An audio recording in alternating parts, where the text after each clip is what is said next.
नमस्कार दोस्तों, target with SDM आप सभी का स्वागत है। आज हम लोग कुछ महत्वपूर्ण करंट अफेयर्स को देखने का प्रयास करते हैं।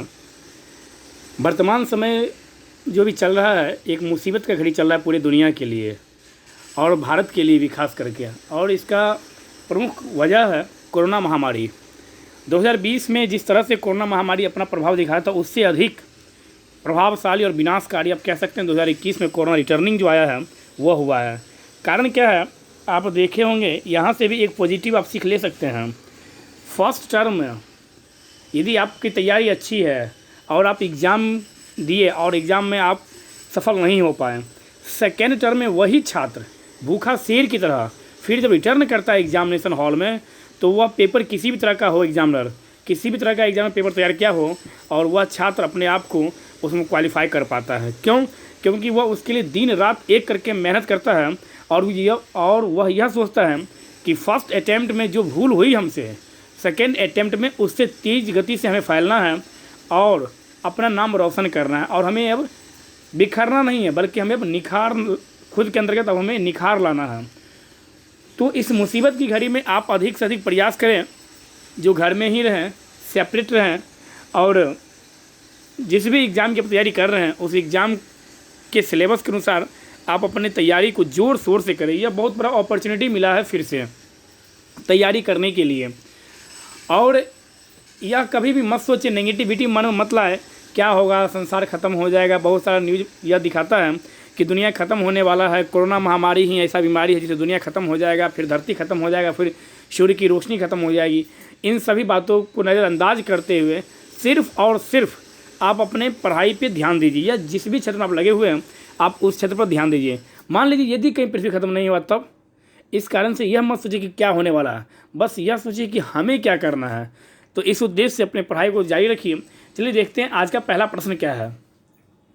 विजडन अलमैक अवार्ड 2021 में किसे 2010 के दशक का वनडे क्रिकेटर चुना गया है। 2021 में यह अवार्ड दिया गया है, लेकिन 10 वर्षों के बाद दिया जाता है। तो 2010 से लेकर 2020 तक में किसे एक दशक का सबसे अच्छा खिलाड़ी चुना गया है, तो विराट कोहली को। विजडन अलमनैक अवार्ड को बाइबिल ऑफ क्रिकेट के रूप से भी जाना जाता है। सबसे पहले इंटरनेशनल की 50वीं वर्षगांठ पर 1971 से 2021 के बीच प्रत्येक दशक से एक क्रिकेटर का चयन किया जा रहा है। कब से? तो 1971 से, 1971 से। 1971 में आपको याद होगा श्रीमती इंदिरा गांधी जी को 1971 में ही भारत रत्न दिया गया था, और प्रथम भारतीय महिला प्रधानमंत्री श्रीमती इंदिरा गांधी जी भारत की पहली बार प्रधानमंत्री 1966 में बनी थी, और 1971 में उन्हें भारत रत्न दिया गया। भारत रत्न देश का सर्वोच्च नागरिक सम्मान होता है, और इसकी शुरुआत 1954 में हुई थी। तो प्रथम भारतीय महिला प्राइम मिनिस्टर या प्रधानमंत्री श्रीमती इंदिरा गांधी जी, और प्रथम महिला भारत रत्न पाने वाली प्रधानमंत्री तो यह भी श्रीमती इंदिरा गांधी जी। कब? तो 1971 में। कपिल देव को 1980 के दशक के लिए वनडे क्रिकेटर चुना गया था। 1980 दशक के लिए किसे? तो कपिल देव को। सचिन तेंदुलकर को 1990 के दशक के वनडे क्रिकेटर चुना गया। सचिन तेंदुलकर जी के बारे में आपको पता ही होगा, इंडिया में क्रिकेट का भगवान उन्हें कहा जाता है, क्योंकि शतकों का शतक लगाने वाले एकमात्र खिलाड़ी हैं, और पूरे वर्ल्ड में 40 साल 45 साल के क्रिकेट इतिहास में पहली बार दोहरा शतक लगाने वाले वनडे में एकमात्र खिलाड़ी हैं सचिन तेंदुलकर, पहली बार। उसके बाद तो उसके बाद तो रोहित शर्मा भी लगा चुके हैं, इसमें कई खिलाड़ी दोहरा शतक लगा चुके हैं, लेकिन पहले दोहरा शतक वनडे में लगाने वाले खिलाड़ी कौन थे? तो सचिन तेंदुलकर जी। ऑस्ट्रेलिया के बेथ मोनी को leading women cricketer of the world चुना गया है। ऑस्ट्रेलिया के बेथ मोनी को leading women cricketer of the year चुना गया। कब? तो इस वर्ष 2021 के लिए। इंग्लैंड के ऑलराउंडर बेन स्टोक्स को leading cricketer of the year चुना गया पुरुष के लिए। वेस्ट इंडीज के ऑलराउंडर किरण पोलार्ड को leading T20 cricketer of the world चुना गया। किसे? तो वेस्ट इंडीज के ऑलराउंडर किरण पोलार्ड को leading T20 cricketer of the year चुना गया। नेक्स्ट, हाल ही में विश्व हीमोफीलिया दिवस कब मनाया गया है? तो विश्व हीमोफीलिया दिवस 17 अप्रैल को मनाया गया है। प्रत्येक वर्ष 17 अप्रैल को विश्व हीमोफीलिया दिवस मनाया जाता है, और विश्व स्वास्थ्य दिवस 7 अप्रैल को प्रत्येक वर्ष मनाया जाता है। यह दिवस हीमोफीलिया और अन्य रक्तस्राव विकारों के संबंध में जागरूकता बढ़ाने के लिए प्रतिवर्ष मनाया जाता है। यह एक आनुवांशिक बीमारी है जिसमें खून का थक्का बनना बंद हो जाता है, और यह बीमारी पुरुषों में औरतों के द्वारा फैलता है। हीमोफीलिया किस द्वारा? पुरुषों में औरतों द्वारा यह बीमारी फैलता है। यह दिवस वर्ल्ड फेडरेशन ऑफ हीमोफीलिया के संस्थापक फ्रैंक स्रावेल के जन्मदिन मनाया जाता है। 17 अप्रैल को क्यों मनाया जाता है?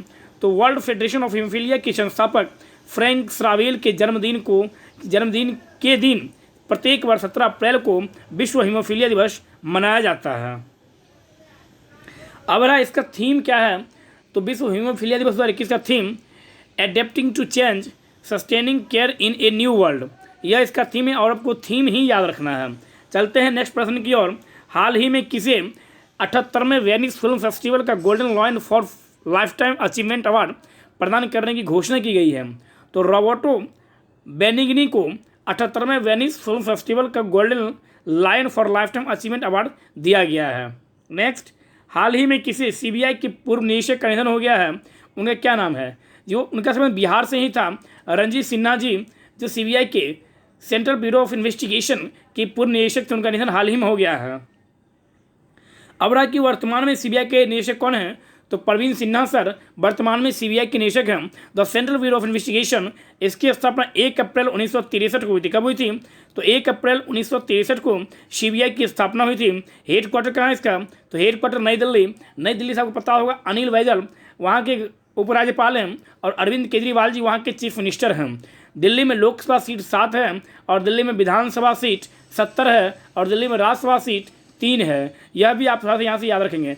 दिल्ली मतलब क्या है? भारत की राजधानी दिल्ली बनाने की घोषणा की गई 1911 में, जबकि भारत की राजधानी दिल्ली बनी कब? तो 1912 ईस्वी में। दिल्ली यमुना नदी के तट पर स्थित है। इंडिया गेट कहाँ है? तो दिल्ली में। पार्लियामेंट हाउस दिल्ली में, ये सब आपको पता ही होगा। और डायरेक्टर कौन है? तो प्रवीण सिन्हा सर। नेक्स्ट, 8वें इंडिया किर्गिस्तान स्पेशल फोर्स अभ्यास खंजर का शुभारंभ कहाँ किया गया? 8वें इंडिया किर्गिस्तान मतलब भारत और किर्गिस्तान के बीच स्पेशल फोर्स अभ्यास हुआ, उसका क्या नाम रखा गया? तो खंजर। सीधा पूछा है कि खंजर किन दो देशों के बीच सैन्य अभ्यास है? तो किर्गिस्तान और भारत के बीच। कहाँ किया गया इस बार? तो बिश्केक में किया गया। बिश्केक क्या है? किर्गिस्तान की राजधानी बिश्केक, भारत की राजधानी न्यू दिल्ली। नेक्स्ट, अंतर्राष्ट्रीय क्रिकेट परिषद आईसीसी ने जिम्बाब्वे के पूर्व कप्तान पर 8 साल का प्रतिबंध लगा दिया है। उनका क्या नाम है? तो हैथ स्ट्रिक। जिम्बाब्वे के पूर्व कप्तान पर 8 साल का प्रतिबंध आईसीसी द्वारा लगाया गया है। उनका क्या नाम है? तो हैथ स्ट्रिक। उन पर यह प्रतिबंध एंटी करप्शन कोड को तोड़ने के आरोप में क्रिकेट के सभी प्रारूपों से प्रतिबंधित कर दिया गया है। आईसीसी का पूरा नाम क्या होता है? तो इंटरनेशनल क्रिकेट काउंसिल। आईसीसी का हेडक्वार्टर दुबई, यूनाइटेड अरब अमीरात। आईसीसी का स्थापना कब हुआ था? तो 15 जून 1909 ईस्वी को आईसीसी का स्थापना हुआ था। और आपको पता होगा मार्ले मिंटो बिल जो है यह भी 1909 में ही आया था भारत में। मार्ले मिंटो सुधार 1909। और चेयरमैन कौन है? तो गर्ग बार्ले। यह भी आप यहाँ से याद रखेंगे। नेक्स्ट, अमेरिका के राष्ट्रपति जो बाइडन ने किसे नासा के अगले प्रशासक के रूप में नामांकित किया है? नासा के बारे में पता होगा, national aeronautics and space administration, जो अमेरिका का अंतरिक्ष एजेंसी संस्थान है, इसके निदेशक के रूप में बिल निल्सन को नियुक्त किया गया। किसे? तो बिल निल्सन को। इसकी स्थापना कब हुई? तो नासा की स्थापना 1 अक्टूबर 1958 को हुआ था। यह भी आप यहाँ से याद रखेंगे। इसका हेडक्वार्टर वाशिंगटन कहाँ है? तो वाशिंगटन डीसी। और वाशिंगटन डीसी किस नदी के तट पर स्थित है? तो वाशिंगटन डीसी पोटोमैक नदी के तट पर स्थित है। और डीसी का मतलब क्या? District of Columbia. और एडमिनिस्ट्रेटर कौन है इसके? तो विल निल्सन इसके एडमिनिस्ट्रेशन है।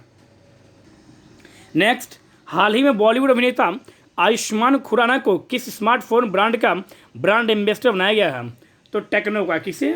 तो टेक्नो का ब्रांड एम्बेसडर किसे बनाया गया है? तो आयुष्मान खुराना को। टेक्नो हांगकांग की एक मोबाइल कंपनी है। किस देश की है? तो हांगकांग की। भारत में इस कंपनी का मुख्यालय नोएडा उत्तर प्रदेश में स्थित है। उत्तर प्रदेश से आपको पता ही होगा, उत्तर प्रदेश 2011 की जनगणना के अनुसार भारत का सर्वाधिक जनसंख्या वाला राज्य कौन सा है? उत्तर प्रदेश। उत्तर प्रदेश में कुल विधानसभा सदस्यों की संख्या कितनी? तो 403, लोकसभा 80, राज्यसभा 31 और विधान परिषद 100। उत्तर प्रदेश के चीफ मिनिस्टर हैं योगी आदित्यनाथ जी और उत्तर प्रदेश के राज्यपाल हैं आनंदीबेन पटेल जी। यह भी थोड़ा सा आप यहाँ से याद रखेंगे। उत्तर प्रदेश में कुल डिस्ट्रिक्ट की संख्या कितनी है? तो 75। और कोरोना महामारी अभी जो चल रहा है, आप देख रहे होंगे, वीकेंड कर्फ्यू संडे को जो पूर्ण रूप से संडे को लॉकडाउन की घोषणा यूपी द्वारा किया गया है। और यूपी में भी बहुत अत्यधिक तेज़ी से कोरोना महामारी जो है इसका केस बढ़ता ही जा रहा है। इसकी राजधानी लखनऊ गोमती नदी के तट पर स्थित है। केंद्रीय औषधीय अनुसंधान संस्थान, केंद्रीय विष अनुसंधान संस्थान का मुख्यालय कहाँ? तो लखनऊ में। नवाबों का शहर छोटा इमामबाड़ा, बड़ा इमामबाड़ा कहाँ? तो लखनऊ में स्थित है। यह भी थोड़ा सा आप यहाँ से याद रखेंगे, उत्तर प्रदेश से। नेक्स्ट, हाल ही में किस विदेशी बैंक ने भारत सहित 13 देशों में अपने उपभोक्ता बैंकिंग परिचालन को बंद करने का घोषणा किया है? तो सिटी बैंक। कौन सा बैंक? सिटी बैंक के द्वारा यह किया गया है। सिटी बैंक की स्थापना कब हुई? तो 1812 ईस्वी में सिटी बैंक की स्थापना हुई। इसका हेडक्वार्टर कहाँ है? तो न्यूयॉर्क किस नदी किनारे स्थित है? तो न्यूयॉर्क हडसन नदी किनारे स्थित है, USA। नेक्स्ट, भारत सरकार ने कोविड-19 के कारण प्रतिबंध के बाद विदेशी लोगों के लिए पुनः कितने देशों के लिए ई वीज़ा सुविधा बहाल किया है? तो 156। आपको पता होगा कि कोरोना महामारी के कारण पूरी दुनिया त्रस्त हो गया था इससे, और लगभग सभी कंट्री विश्व के जितने भी बड़े देश हों या छोटे देश हों, उन सबों ने ट्रांसपोर्टिंग पर प्रतिबंध लगाया था, जिसको लॉकडाउन नाम दिया गया था। हुआ क्या था? ट्रेन बंद कर दिया गया, हवाई यातायात बंद कर दिया गया। मतलब क्या, जो जहाँ हैं आप वहीं ठहर जाइए आप। तो भारत सरकार के द्वारा भी यह कदम उठाया गया था, जिसके कारण अब फिर 2021 में आकर कुल 156 देशों को ई वीज़ा की सुविधा जो है वो उपलब्ध करवाया गया कि अब आप फिर से आ जा सकते हैं भारत में। चूँकि यह सुविधा कुल 171 देशों के लिए उपलब्ध है, परंतु कोविड-19 के कारण फिलहाल 156 देशों के लिए ही ई वीज़ा शुरू की गई है। हाल ही में सागरमाला परियोजना के तहत किस राज्य में रोपैक्स जेटी परियोजना को मंजूरी दी है? तो ओडिशा सरकार के द्वारा रोपैक्स जेटी परियोजना को मंजूरी दी गई है।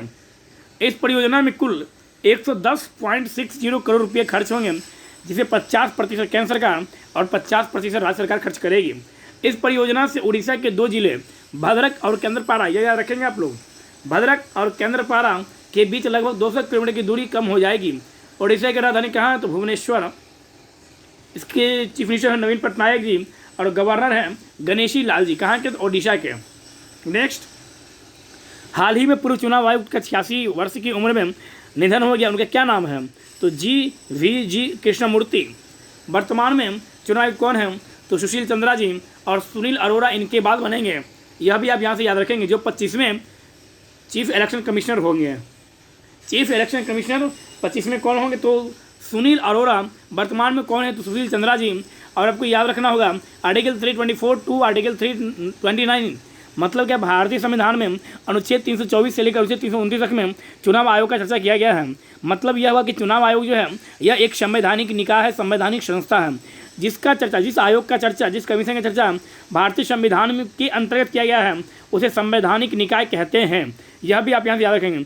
जिस तरह से वित्त आयोग यह एक संवैधानिक निकाय है, लेकिन नीति आयोग यह एक संवैधानिक निकाय नहीं है। यह भी आप यहाँ थोड़ा सा याद रखेंगे। नेक्स्ट, हाल ही में एक पद्मश्री अवार्डी प्रसिद्ध तमिल अभिनेता का निधन हो गया। उनका क्या नाम था? तो विवेक। किस सोशल मीडिया कंपनी ने भारत में अपनी पहली अक्षय ऊर्जा खरीद समझौते को मंजूरी दी है? तो फेसबुक के द्वारा पहली अक्षय ऊर्जा खरीद समझौते को मंजूरी दी गई है। फेसबुक कर्नाटक में स्थित 32 मेगावाट पवन ऊर्जा 32 मेगावाट पवन ऊर्जा परियोजना को खरीद करेगा। कौन सा? तो फेसबुक। कितना? तो 32 मेगावाट। यह भी आप यहाँ से याद रखेंगे। फेसबुक की स्थापना कब हुई थी? तो फरवरी 2004 में फेसबुक की स्थापना हुई थी। इसके संस्थापक कौन है? तो मार्क जुकरबर्ग। और इसका मुख्यालय कहाँ है? तो Menlo park, California, United states of America. Mark Zuckerberg इसके CEO, चीफ एग्जीक्यूटिव ऑफिसर। हाल ही में बांग्लादेश के जाने माने अभिनेत्री और नेशनल फिल्म अवार्डी का निधन हो गया। उनका क्या नाम है? तो शारा बेगम कबूरी। नेक्स्ट, SBI जनरल इंश्योरेंस ने अपने बीमा उत्पादों को बेचने के लिए किस क्षेत्रीय बैंक के साथ समझौता किया है? तो UBKGB बैंक के साथ SBI ने जनरल इंश्योरेंस को बेचने के लिए एग्रीमेंट किया है। UBKGB का क्या नाम है? तो उत्तर बंग क्षेत्रीय ग्रामीण बैंक, हेडक्वार्टर चौकम्बर, वेस्ट बंगाल। हाल ही में किस ऑनलाइन इन्वेस्टमेंट प्लेटफॉर्म के द्वारा भारत का पहला आधार आधारित SIP भुगतान सुविधा लॉन्च किया गया है? तो ET मनी के द्वारा। किसके द्वारा? तो ET मनी द्वारा। SIP का पूरा नाम क्या होता है? Systematic investment plan. Systematic investment plan किस बैंक ने पे बाय बैंक ऐप के माध्यम से भुगतान समाधान प्रदान करने के लिए मास्टर कार्ड के साथ समझौता किया है? तो आरबीएल बैंक के द्वारा। आरबीएल बैंक की स्थापना कब हुई?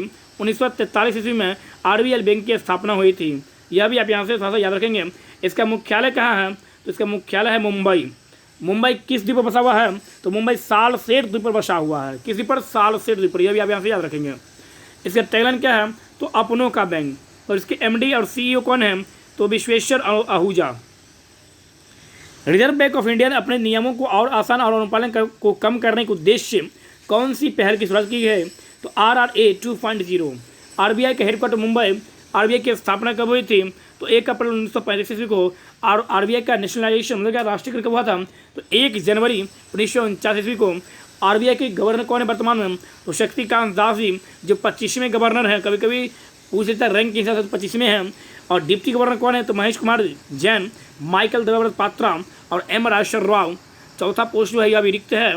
नेक्स्ट, सरकार द्वारा संचालित कॉमन सर्विस सेंटर ने देश भर के ग्रामीण क्षेत्रों में सौर ऊर्जा से चलने वाले माइक्रो ग्रिड और वाटर पंप स्थापित करने के लिए किसके साथ समझौता किया है? तो टाटा पावर के साथ समझौता किया है। किस प्रसिद्ध रेडियोलॉजिस्ट और पद्मश्री सम्मानित चिकित्सक का निधन हो गया है? तो डॉक्टर ककरला सुब्बाराव। किसकी? तो डॉक्टर ककरला सुब्बाराव का हाल ही में निधन हो गया है। तो दोस्तों, हम लोग आज कुल 20 से 21 करंट अफेयर्स को देखने का प्रयास किए हैं और हम उम्मीद करते हैं कि यह करंट अफेयर्स आप लोगों को बहुत ही अच्छा लगा होगा और आपके एग्जाम में यहाँ से 1 से 2% मिलने की पूरी संभावना रहेगी। आपको एग्जाम में किसी भी एग्जाम की यदि आप तैयारी कर रहे हैं तो सबसे अधिक आप फोकस कीजिए करंट अफेयर्स पर और कम से कम 2 घंटा प्रत्येक दिन, डे बाय डे, प्रत्येक दिन आप लोग 2 घंटा कम से कम करंट अफेयर्स को दीजिए तो आपका करंट अफेयर्स सबसे बेस्ट होगा। यह भी आप यहाँ से याद रखेंगे। अधिक से अधिक दोस्तों के बीच इस वीडियो को शेयर कीजिए, इस चैनल को सब्सक्राइब कीजिए, लाइक कीजिए, कमेंट्स कीजिए और विश्वास रखिए यदि कुछ भी त्रुटि हो तो आप लोग कमेंट्स बॉक्स में लिखकर बता सकते हैं और अधिक आपके साथ मिलकर मेहनत करने में मज़ा आएगा, क्योंकि इस महामारी में एक दूसरे की सहायता करना ही सबसे बड़ा मानवता है। स्वस्थ रहें, मस्त रहें, अपनों का ख्याल रखें। धन्यवाद।